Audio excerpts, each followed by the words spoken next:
Someone on Instagram gave me a great idea, so I'm going to do the top 5 most dangerous animals on each continent, starting with Africa. Also follow me on Instagram and DM me ideas. At number 5, what would happen if you gave a Honda Civic a horn and personality disorder? You'd get the Black Rhinoceros, a 3,000-pound vibe check. The reason they're so dangerous is because they're basically blind, so they charge at anything that moves. Number 4 are hyenas because they have jaws that can amputate a rhino and they can chase you down for miles. They have a merc rate of 74%, so if they come after you, your life movie just hit the credits. And they can run in clans with 80 members. Number 3 is the bull elephant because when they enter a state called musk, they gain a personality of an over-aggressive frat boy and a 15,000-pound body, with 2 life-canceling tusks. And there is not a more destructive force than an angry elephant thinking with his 5th leg.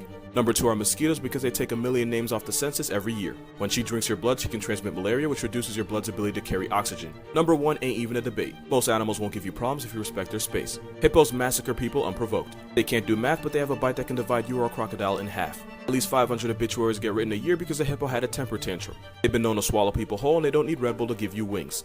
What is something you found out late in life that you should have known earlier but you just didn't? This isn't for me, but apparently there's a lot of people that don't really understand the idea of evolution, so I'm going to use giraffes as an example. People say giraffes evolved long necks. It doesn't mean that they grew over time to help them reach higher leaves. What it means is a long time ago there were giraffes with short necks, medium necks, and the PNB rocks of the giraffe world. The long necks had an advantage over the short necks and could reach food that the others couldn't. This advantage meant they had a better chance of reproducing and a better chance of passing on the long neck genes. At the same time, vertically challenged giraffes had less opportunities to mate, which meant less short giraffes in the next generation. This process would occur generation after generation until there were nothing but long necks left because the short necks couldn't keep up. And this wasn't a quick process, it took millions of years for giraffes to get this way. But evolution doesn't mean that all giraffes had short necks and they grew together as a group. Just that life was better to taller giraffes, and after thousands of generations, they were all that's left. It's like if girls decided to only date tall guys. After millions of years, every guy would be tall, but not because the human race had a growth spurt, but because the short guys got hoed by life and couldn't pass on their genes. Good thing girls aren't like that though. So someone on Instagram dared me to ruin horses, and I wasn't going to do it because the horse community is a community I want zero, actually negative smoke with. But then he said, "You won't, on God." And because this young man decided to invoke the name of the Lord in my Instagram DMs on a Sunday afternoon, I am choosing verbal violence. Trigger warning in 3, 2, 1. Those are what the hooves of a baby horse look like, and if it makes you uncomfortable, you are not alone. Those horse feathers are eponychium, and it's a soft capsule that protects the mother's uterus and birth canal from the sharp hooves of her baby.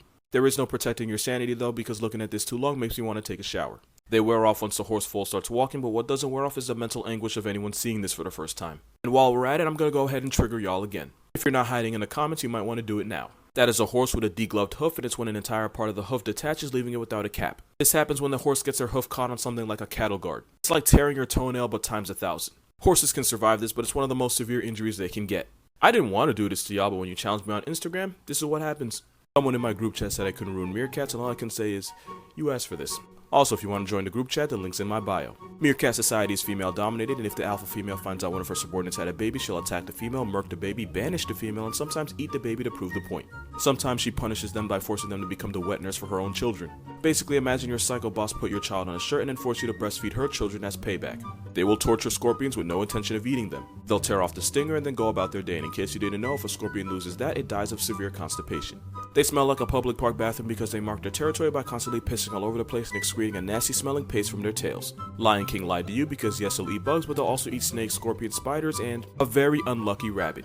They're responsible to multiple injuries to zookeepers, especially the new ones, because they'll take one look at them, think they're cute the same way women used to do with Ted Bundy, and get mauled as a result. A German zoo banned phones around meerkats because people kept trying to take selfies and kept getting attacked. Meerkat society is so homicidal that if 5 meerkats are born, only 1 will be alive in a year. The rest get done dirty the way Disney does parents. Always seem to get comments like this, so here are the top 4 reasons why Megalodon is 100% dead. Number 1, we've discovered 20% of the ocean, and the only place they can live without us knowing is the bottom of the ocean. Only problem is, as a warm water shark, not only would the cold put the Meg out of commission, there'd be no place for them to breed. One of the whole reasons they died is because when the ocean cooled, their range shrunk. Number 2, they'd never have enough food to survive. As a 60-foot, 40-ton shark, Megalodon would have needed a disrespectful amount of food, and not only did its regular victims get smaller and faster, great white sharks ran the table and left them nothing but a plate of disappointment. They starved to death then, and they starve to death now. Number 3, if by some force of nature a shark the length of a bowling lane was still around, either its dead body would wash ashore or its teeth would pop up at the animals it ate. The giant squid spends its entire life at the bottom of the ocean, and we still know they exist for this exact reason. Plus, playing Where's Waldo with a 60-foot nuclear submarine with teeth wouldn't last that long. If they were still alive, we would know. And number 4, they're just outdated. The Meg lived in a time where nature was on drugs and everything on Earth was on steroids because of higher oxygen content. But when nature switched up and animals got smaller, the Meg got left behind. They just needed too much food and it wouldn't be fast enough to get it, so like an episode of Family Guy, Meg would take an L. Animal myths that you believe because you were a dumb little kid, just like me. Cats don't always land on their feet, it depends on the height they fall, and it turns out the higher they fall, the less injuries they get. A study in New York showed that cats that fall from 7 to 32 stories suffered less injuries than cats that fell from 2 to 6 stories. More airtime means more time to make adjustments. But it makes you wonder how many cats got yeeted for science. Bats aren't blind, a lot would actually rather use eyesight to fly. But they can fly blindfolded because echolocation gives them a good understanding of their surroundings. Bulls don't hate the color red, it's actually the movement of the cape that makes them turn up. A pissed off bull will charge at a black or white cape the exact same way because equality. But the reason they use a red cape is to hide the bloodstains from the bull so people watching don't realize how brutal and violent this sport actually is. Lions don't pretend to be hurt by the bites from their cubs to encourage them. Lions often yawn to show irritation, so this isn't a father building confidence, it's Mufasa about to backhand the lights out of Simba. Goldfish do not have bad memories, they can actually remember up to 5 months and they can be taught to remember human faces. And they're accurate, one was able to pick out the right human face out of 44 possible options. I'll be teaching y'all for free, so if you learn something new today instead of tuition, I'll happily take an Instagram follow. Why some of the most OP animals went extinct, Part 2. At 60 feet, Leviathan would have manhandled any megalodon and run the ocean the way Goodell runs the NFL. With an iron fist and a foundation of disrespect. They actually got clapped for the same reason as Megalodon. When nature turned on the AC and the oceans got colder, it actually lowered the amount of animals they depended on for food. Not only did the cooling event of the Miocene discontinue almost its entire menu, a new challenger approached. The arrival of animals like killer whales was the last nail in the coffin and it got outcompeted into non-existence. Mammoths are the opposite because when the temperatures went up, so did their time. When forests started replacing the grasslands they were used to, their numbers were down bad and they were down worse. With less mammoths around, these walking shag carpets started shagging their own cousins the Alabama way. They were so inbred that their DNA and genes fell apart, causing infertility, diabetes, and an inability to smell flowers. Imagine rawing your cousin and now your neph's son can't smell roses, that's how down atrocious they were. Smilodon was a saber-toothed chico that hunted giant sloths, deer, and bison which disappeared at the end of the last ice age. Less food meant it was wraps for our boy Diego. They also reportedly got hunted by an even more vicious and unforgiving predator, and here's what they allegedly look like. Top 5 animals that did not skip leg day. Yes, an animal with no legs made the list because the anaconda is one big muscle. Humans have 600 muscles where the snake can have up to 15,000, which is why they can perform soul evictions with just a hug. Number 4 are zebras because they have the strongest kick of any animal. With 3,000 pounds of force, they can skull punt your head or wig split Mufasa. Nature gave them prison stripes because they're always a flex away from a life sentence. Number 3 are horses because if they weren't good-natured, every Twitter bio would be full of initials. Some draft horses can pull 8,000 pounds, a whole tank with legs. Number 2 is the Indian guard because his 3,300 pound beef bicep with legs is a walking vibe check. You know you don't skip leg day when even your calves are ripped. Even in steak form, they would give your jaw arthritis. Number 1 will always be tigers. They can clap guards and they can drag an adult cow over a mile. A turned-up Tony has an alleged paw swipe of 18,000 pounds and getting Mike Tyson by a tiger would 100% factory reset your soul. They don't skip leg day, they are leg day. Also, I noticed some of y'all comedians calling me allergic to leg day on Instagram. Joke's on you. You see how legs is highlighted? In 2 months my calves are gonna have calves because fitness coach gets me right without even leaving my bedroom. Just you wait. That most definitely exist, but I refuse to acknowledge their existence based on principle. The video inspired me to speak my truth, so here's 4 animals that disturb me on an emotional level. First is the walrus because something about a 2,200 pound blubber ball with ice picks for teeth I do not trust. I'm not afraid of them, but I definitely wouldn't be able to make eye contact with this thing. Also, they put polar bears in coffins and we don't even talk about it. But if I'm being honest, there's only one reason I feel this way. If you remember this cartoon, probably remember this. This bastard wrecked me spiritually. I don't know why anyone thought it was okay to show kids. This is the Marabou Stork because I do not approve of their vibe. Nicknamed The Undertaker because I'm pretty sure they snatch souls. They're 5 feet tall with a 10-foot wingspan, apparently they murk children. It does not help matters that they look like an STD with a beak. Look at this massacre and tell me they're not malicious intent with wings. Next is a telescope fish because they're way too try-hard. Nature was trying to prove a point here and I don't approve of it. But number 1 is definitely this Five Nights at Freddy's animatronic looking demon. Everything about them is unsettling, from the clogged shoe beak to the soul-sapped eyes to the fact that they sound like a machine gun. Always look like they're planning something malicious. Worst part is they're actually sweet around humans, but I'll never trust this Jurassic reject. Even the babies look like the brood of Lucifer. Here are some facts about lions you didn't know. They're the only cats that roar together, and they'll do it as a group for up to 40 seconds to establish their territory and make every heart in a 5-mile radius consider retirement. Lionesses have 2 hunting positions. You have the fastest ones called the wings, which guide the prey towards the lions in the middle, called the centers. This strategy has a hunting success rate of 33%. But the worst time to get hunted is during a rainstorm. Lions can basically see in the dark and the noise of wind would make it impossible to hear them coming, so this is when they catch their most bodies. They could accidentally lick your skin off because their tongue contains papillae designed to scrape meat off bones. Papillae is also the same stuff turtles have in their mouths. They're freak athletes that can weigh 400 pounds, sprint at 50 miles per hour, leap 36 feet, and their triceps are top 5. They have one weakness though, and it's that they can only run in a straight line, which is why they get ankle snatched by gazelles. The males may be in charge, but the females will check them, and the fastest way for that to happen is if they don't like how rough he's being with the cubs. Lionesses have also been known to gang up on and murk elderly lions if they feel they're too old to run the pride. Sometimes lionesses grow manes and they'll start acting like males, scent marking and humping other females. It's one thing we got wrong about lions, they're actually queen of the jungle. This is why some of the most OP animals went extinct.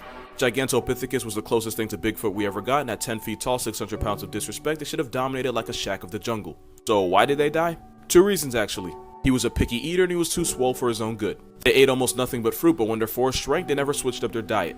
That and the fact that this behemoth required ridiculous amounts of food every day to live meant he starved to death out of stubbornness. Only a picky eater would rather tap out of life than try something new. Quetzalcoatlus was a flying violation, but they got shafted too because there was a mass extinction and nobody was safe. Most of the animals they ate got cut for plot development, and with most of its menu cut down, they also became a memory. They couldn't get enough food to survive, and their massive size ended up hoeing them in the end. It's like having the biggest car on the block. It might be cool to look at, but when gas prices are up, so is your time. What if I told you the reason Megalodon went extinct is still alive? The Meg basically got its chain snatched by great whites of today because it got outcompeted into oblivion. And when it got colder, its range shrunk but competition went up. Its normal prey disappeared and got replaced with faster, smaller prey. The world was iPhone 12 and this Walkman of a shark got shelved. No, they're not still alive. Top 5 worst animal births you'll be glad you'll never have. Number 5 is the elephant, because how would you like to be knocked up for 22 months just to give birth to a 300-pound baby? That's 660 days of maternal hell, and no amount of tax breaks or child support will ever make that okay. Number 4 is the termite queen, because she can give birth every 15 seconds for 10 years straight, and on a good day she can pop out 30,000 eggs. I don't care how tough you think you are, your kitty would look like a flat tire after day 1. Number 3 is the kiwi bird, for the violation that is this picture. This New Zealand bird has to push out an egg that's 20% of its size. You're probably wondering, so that's like a 160-pound woman birthing a 32-pound child, and if you're crossing your legs at the thought, I don't blame you, that is horrible. A nuclear bomb to the waist down would do less damage. This is the nonsense they have to deal with compared to emus and ostriches. Hyenas at number 2 might surprise you, but wait till you see number 1. Females have a pseudo-penis they give birth from, and yes, it's as bad as you think. A first-time mother will die if her cub gets stuck, and 60% of cubs will suffocate because they can't break free. Only way out is by splitting the pseudo in half. Number 1 is the sea louse, because first she gets dragged into a dungeon and gets Cosby'd by the male. Then her babies chew through her and split her body in half. Basically gets reverse Casey Anthony for her troubles. So you remember the whole debate where it was like, who would you rather fight, 100 duck-sized horses or 1 horse-sized duck? Where there's an easy answer, but the reason why is, let's get into it. First of all, 100 tiny horses would be death by 1,000 bites, but death would be a lot better than what the duck would do to you. You see, ducks often confuse humans for other ducks, which is why ducklings can imprint on human caretakers. But here's where it would get interesting. Large birds like ostriches and emus have been known to find humans attractive, and they will even ignore members of their own species to flirt with them. And this is exactly what this looks like. So if ducks were the size of horses, they would take one look at us and choose love, not war. But you do not want to be loved by a duck. They evolved the corkscrew phallus, literally designed to make them better at cosbying each other. And if ducks are anything, they're persistent, because they will grape with a silent G another duck to death and then proceed to grape the dead body too. I forgot to mention the biggest duck Peter was about 17 inches, do not ask me how I know that. So 100 duck-sized horses would be bad. But a horse-sized curly fry flaunting feathery Bryce Walker is a check you do not want to cash, because it would literally be your ass. I just want to say for the record, this video was not fun to make. You have to separate a male guinea pig from his family after 6 weeks, because not only will he try to get with his own sister, he'll make moves on his own mother. It's not an accident, guinea pigs can recognize their family members through scent, he just doesn't care. Guinea pigs don't talk shit, but they sure do eat a lot of it. They do this so they can maximize the amount of nutrients they can get from their food, so they basically eat the same meal multiple times. Remember that next time you kiss them. Female pigs can die if they don't give birth when they're young, because after 8 months their pubic bones get fused in place, and when this happens it's basically like getting constipated with a child. If this happens to your guinea pig, she'll need a C-section, which will probably kill her. All the pain of being pregnant, and nature basically puts a wrench in your system. Unlike most mammals, guinea pigs can't produce their own vitamin C, and if they aren't given it, they get clapped by scurvy. Because guinea pigs get bent over in a genetic lottery. Their teeth never stop growing, and if they don't get checked, it can keep them from eating and they'll die of starvation. Guinea pigs are actually tragically bad at guinea pigging. They're basically born allergic to life. I say that because sometimes guinea pigs randomly just tap out of life, eyes open and everything. They're susceptible to strokes and heart attacks, and without guinea pig healthcare, they'd all be furry packs. 4 animal lies I'm getting really tired of seeing. No, penguins don't yeet each other into the jaws of death. What really happens is penguins are usually reluctant to enter the water. Eventually 1 or 2 might dive in and the rest will decide if they're going to follow them, but no, they don't push each other. Next, koalas do not get high on eucalyptus, although that would make a lot about them make sense. It's just that this genius of an animal insists on eating something that gives them 0 energy, which is why all koalas look like they just finished a 16-hour shift in hell. Koalas are a lot of things, but they are not druggies. Sloths do not mistake their own arms for tree branches and fall to their death, that is a myth. Fun fact, sloths have stronger grip than you do, and they're not stupid enough to grab their own arm. This whole thing started because baby sloths will instinctively cling onto their mothers. So when baby sloths get separated from their mothers, they'll panic and grab onto themselves. But they don't do this, and think about it, if sloths were slow and stupid, they definitely wouldn't be around. And last, elephants do not see us the same way we see puppies. I mean, even if they did, we wouldn't know because there isn't a machine big enough to scan their brains. Also, we've killed thousands of them, and after years of generational trauma, I'm pretty sure the last thing an elephant's thinking when it sees a hairless homicidal primate with a death stick is cute. Someone on Instagram said I couldn't ruin frogs, so now I'm gonna make it your problem. Major trigger warning. The surname toad is a frog that gives birth from its back, holding them under its skin until the tadpoles force their way out. I don't have trypophobia, but this image makes me want to Helen Keller myself so I can never be assaulted like this again. Frogs can't vomit like decent people, instead they spit their stomachs out their mouths to get rid of something they ate, and then they put it back in like nothing ever happened. Hairy frog will break its own bones, shove the bones out of its skin, and use them as claws. Sounds crazy, but if a guy came up to me, broke his wrist, and tried to slash me with his exposed bone, Usain Bolt would be the second fastest man. Titicaca frog looks like it went through 3 rounds of liposuction because the extra skin helps it absorb more oxygen, but it also makes him look like a Muppet's testicle. The poison dart frog can put 10 men in coffins, and they got their name because people would rub them on the end of darts and throw them at ops. If you got hit, you'd be paralyzed completely and left to die. The male Darwin frog will swallow children like a first-year sorority pledge. The babies will form in his vocal sac until he gives birth by vomiting his own children out. If you remove a frog's liver, it will explode. When scared, they puff themselves up, and without a liver to hold their organs in place, they tear their lungs and send their insides flying. The more you know. My favorite animal is definitely a lion, because name one animal that could Okay, but only because you asked. Exhibit A, at 2,000 pounds of roid rage in mouth, not only can a Cape Buffalo yeet a lion to Mufasa, look at the fear in my man's eyes. Lions are king, but what's a king to a black Air Force with horns? This bull isn't red, but it'll give any lion wings. Not to mention they'll literally circle lions and give them no other option than death. Exhibit B, at 9 feet 300 pounds with a Jurassic Park pedicure, ostrich can send a lion to the shadow realm with one kick. Crazy thing is, ostriches can outrun lions, so if it murks one, it's because it chose to. It had options, and the Serengeti Thunder Turkey still chose homicide. Exhibit C, Melman would have Mufasa'd Alex if he tried anything. Like I've said 1,000 times, giraffes can snatch a lion's headpiece with one well-placed kick. They straight up give the king of the jungle a royal execution in the form of decapitation. Against a hippo, a lion's only option is pain. That's what happens when a lion comes at a hippo's body. Tell me this picture doesn't have "you got the wrong one" energy. And last we have zebras, because this prison pony can easily split a lion's skull with one kick. Getting a season-ending injury from a zebra is most certainly a death sentence. Top 5 animals that used to be way worse. At number 5 we have penguins. There used to be a species of mega penguin that was tall enough to look a 6-foot man in the eyes. In fact, the biggest one grew to 6'8" and weighed 250 pounds. The whole penguin built like LeBron, I promise you'd want no problems. Number 4 are orangutans, because they're the closest living relative of Gigantopithecus. 10-foot 600-pound steroid Donkey Kong. They're probably vegetarian, so you wouldn't have to worry about them eating you. Doesn't mean they couldn't practice origami with your skeleton if you gave them a reason. Orangutans are cool, but a ginger Bigfoot is not it. Number 3 are rhinos for 2 reasons. Satanic unicorn nonsense right here. And this. Paraceratherium was a hornless rhino that grew to 30 feet, 44,000 pounds, and that's what you'd look like next to him. All of a sudden, this picture makes sense. It's just elephants evening the score after centuries of abuse. Speaking of elephants, I'll never understand how this acid trip left the drafts. This is Platybelodon, and it looks like an elephant platypus and a power tool, and this is what came out. Not to mention this used to exist. Number 1 is a Seriema, because they used to be terror birds. At 10 feet 300 pounds with a murder weapon for a nose, they would have been the biggest op to mankind. We would all be on shirts. Animals that look innocent until you see what their skull looks like. First we have the 2-fingered sloth, because they're cute and they look like they honestly deserve the world. But give them an x-ray and they suddenly deserve holy water and a baptism, because there's no reason a sloth should be able to hole punch a human hand. Those teeth rub up against each other and sharpen themselves, which is why a sloth doesn't have to be a magician to make your hand see through. Next we have the sea otter. It's one of those animals that can be mistaken for a plush toy if it does the mannequin challenge. Yo, the mannequin challenge was over 4 years ago. Damn. Yeah, sea otters are cute until you find out what's behind that baby face. Just like their cousin the wolverine, otters have a nasty bite. And they will not hesitate to use this vice grip on you. This man Terry Nutkins learned that the violent way when an angry otter made him go to bed with less fingers than he woke up with. The peccary is an innocent looking pig-like mammal. Its headpiece tells a very different story. The story of an animal capable of catching a murder charge with those tusks if it feels like turning up on you. There's a reason hunting them is an extreme sport. I love you, no question. This is True beauty lies within. Unless you're an elephant, because they got a whole cyclops in there. Top 5 worst animal siblings on this planet. Number 5 are wasps, because the females will gang up on the little brothers and eat them alive. The females grow faster and develop large jaws, which they use to make sure the brothers never make it to the family reunion.